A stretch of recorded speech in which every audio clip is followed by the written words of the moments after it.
Hi everyone. This is a video I'm posting right before PearConf 2019.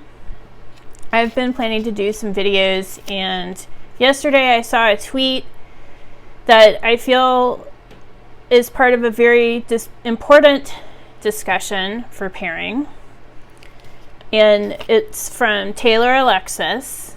I will post a quote to the tweet below.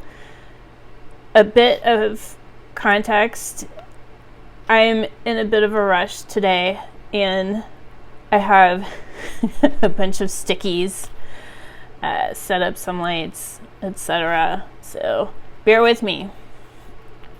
So I'm going to talk about this tweet, and after that we are going to talk about the 3 fallacies of pairing.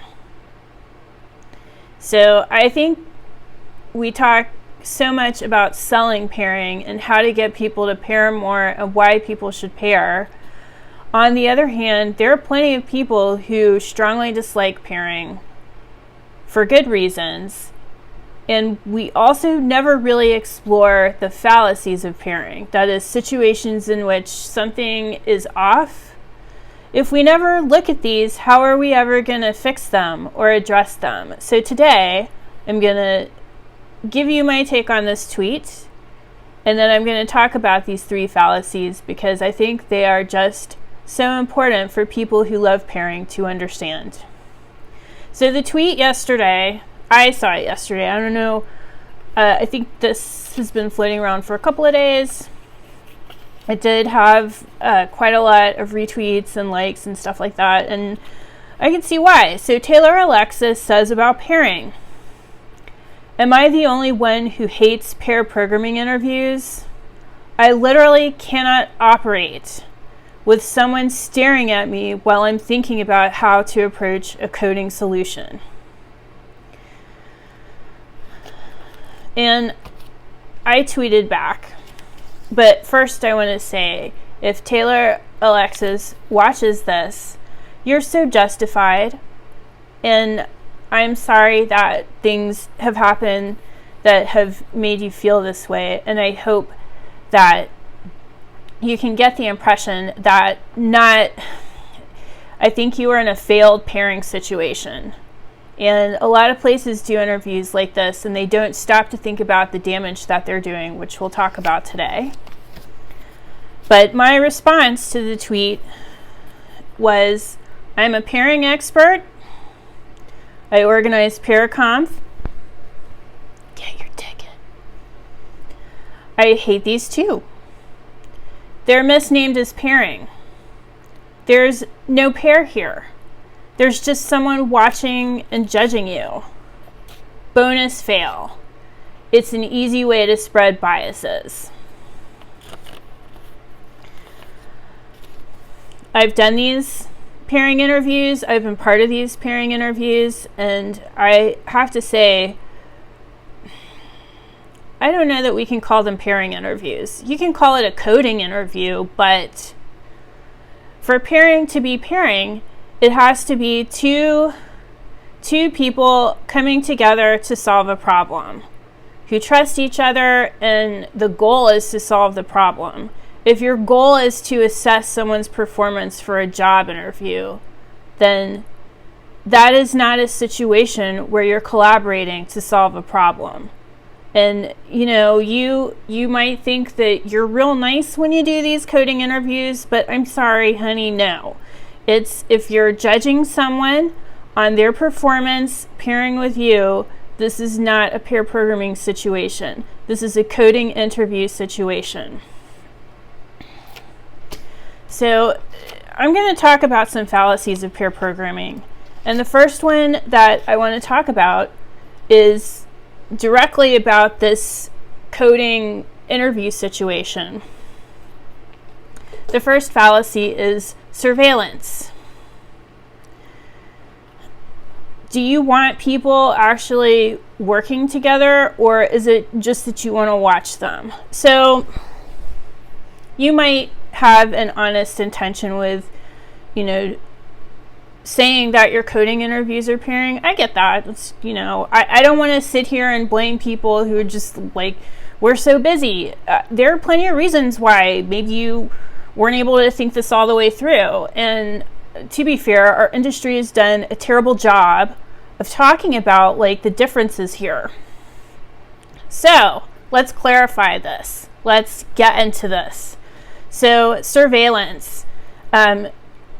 Surveillance mode is when I can think of two cases. One is this coding interview situation where you don't actually have to solve a problem, right? Like you've created some fake branch, you don't actually need it, or you're working on some toy problem that doesn't actually matter to the business.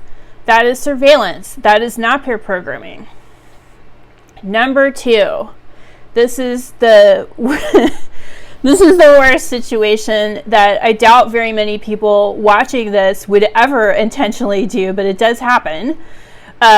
Surveillance being, I have heard managers sell pairing as, well, hey, if they're pairing together, they're watching each other.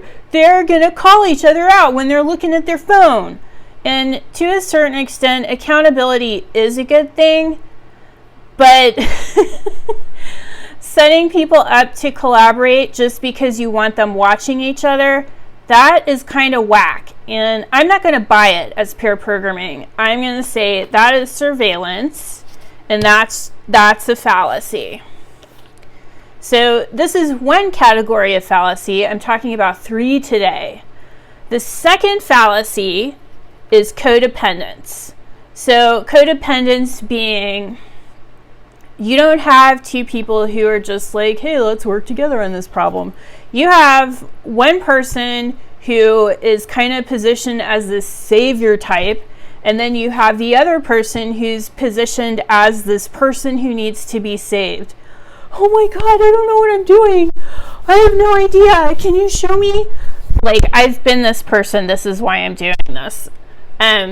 The savior person is like, I'm going to show you. I'm going to make everything okay. Don't you worry. This is just not a healthy balance between two people. And so to be sure, taking a step back, yes, pairing is about teaching each other. It's about learning. And so you are going to have instances where it's like, well, I'm not sure about this. Can you help me out here? That's one thing. I'm talking about when your whole interaction is based on this notion that one person knows ever so much more than the other, and the other person, well, they're not going to contribute much. They're kind of just along for the ride. Like, that totally happens. There's no way you can't tell me that this doesn't happen, because I've seen it happen in different places plenty of times. Like, one of my friends even said to me that her manager told her once, just let blah, blah, blah type. Just let the dude type. That's not healthy. That's two people who've been set up in a codependent pairing situation. If you're going to pair, if it's pair programming, both people going to collaborate, both people going to contribute ideas, both people going to type, people are going to get stuff wrong, people are going to go in a wrong direction sometimes, you got to backtrack. That's normal. That's part of it. But what's not part of it is this, well, I'm going to save you. That's not part of it. It's not. So codependence is out. This is a fallacy of pair programming. Number 3. I have a special hatred of number 3. Controlling. Using pair programming to control people. And we saw a little bit of this when I was talking about like companies where they just set up pairing to make sure people are always like working. The other instance when I've seen controlling pair programming is when somebody has like a very super specific way that they want you to do things, and they only want you to do it that way. And so they are going to make sure that you're doing it that way. And that is why they pair with you. Or you might be pairing and the other person is like sitting right there listening to every word you're saying, And then if you kind of like veer off course or whatever, they're like, hey, that's not the way you do it. That is not the way, folks. And that is being too controlling. Want to see my fancy post-it? That's being controlling, and this is not collaboration. Right? So pair programming, pairing in general, pairing on anything, code, design, product, parenting. It took a little trip, huh? All of this it's collaborative, so it should be both people get to contribute.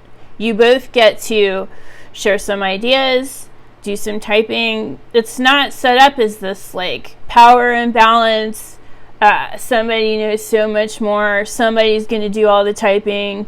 And these coding interviews, you should just call it a coding interview. Don't call it pair programming. Don't call it a pairing interview. I mean, you're going to find out if you want to work with a person. Honestly, no matter what happens in the interview, you're not going to be able to tell who you're hiring until they show up and work with you for a few months. I don't care what you say. And I've done this for so long. I was counting it up the other day, and I'm almost about to hit 20 years here. You're not going to know. I mean, you can throw whatever kind of tests at them. You can make them do all kinds of stupid crap. And the truth is, you're not going to know who you hired until they show up and start working. I mean, you can screen for some stuff, but we already screen the crap out of people in technical interviews. And so I really hope that folks revisit this idea that, oh, we're in a pair programming session. No, you are not. No, just stop it. So today we talked about these coding interviews. Taylor, Alexis, thank you so much for your tweet, and thank you for bringing this up. Such an important conversation to have. And I hope you get to do actual pairing with somebody someday, because it can be kind of fun. We talked about fallacies. We talked about surveillance. We talked about being controlling. And we talked about codependence. That was totally out of order. Post-its. Yes. So what am I going to leave you with today? We do have this conference happening pretty soon in Chicago, PairConf. So I love pairing, but as you can tell, I don't think it's like the be-all, end-all, and I think there are a lot of ways to get it wrong. And we have to change it. But the reason why I talk about pairing is because it's the smallest unit of collaboration that you can have. It's two people.